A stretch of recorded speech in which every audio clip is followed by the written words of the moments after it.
नमस्कार दोस्तों। हमारी आज की कहानी है बिल्ली और चूहों की कहानी।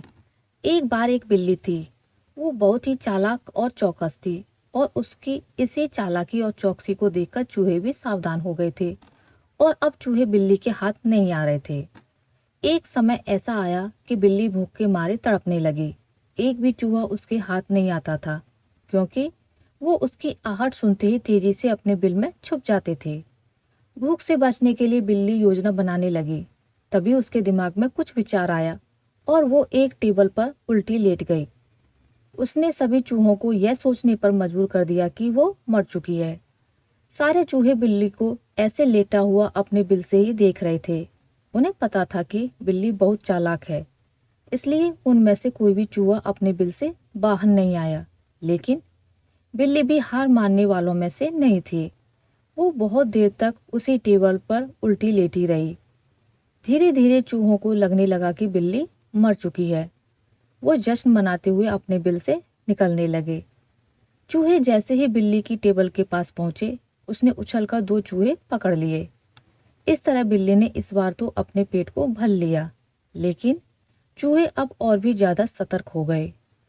दो चूहे खाने के बाद बिल्ली दोबारा भूख से तड़पने लगी, क्योंकि चूहे अब बिल्कुल भी लापरवाही नहीं बरतना चाहते थे। इस बार पेट भरने के लिए एक बार फिर बिल्ली को योजना बनानी थी, लेकिन इस बार छोटी योजना काम नहीं आने वाली थी। इसलिए बिल्ली ने अब खुद को पूरे आटे से ढक लिया। चूहों ने सोचा कि वह आटा है और उसे खाने के लिए आ गए, लेकिन एक बूढ़े चूहे ने उन्हें रोक दिया।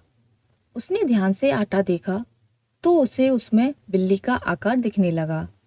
तभी बूढ़े चूहे ने हल्ला मचाना शुरू किया। उसने कहा, सब अपने बिल में चले जाओ, यहाँ आटे में बिल्ली छुपी है। बूढ़े चूहे की बात सुनकर सारे चूहे अपने बिल में चले गए। जब बहुत देर तक एक भी चूहा बिल्ली के पास नहीं पहुंचा, तब बिल्ली थकने की वजह से उठ गई। इस तरह बूढ़े चूहे ने अपने अनुभव से सारे चूहों की जान बचा ली। बिल्ली और चूहे की कहानी से यह सीख मिलती है कि बुद्धि का इस्तेमाल करके धोखे से बचा जा सकता है। आशा करती हूँ आपको मेरी आज की कहानी अच्छी लगी होगी। अगर आपको मेरी ये कहानी अच्छी लगी है तो इसे लाइक करें, ज़्यादा से ज़्यादा शेयर करें, और अगर आप मेरे चैनल पर नए हैं तो इसे सब्सक्राइब करना ना भूलें। मिलते हैं एक नई कहानी के साथ। तब तक के लिए नमस्कार।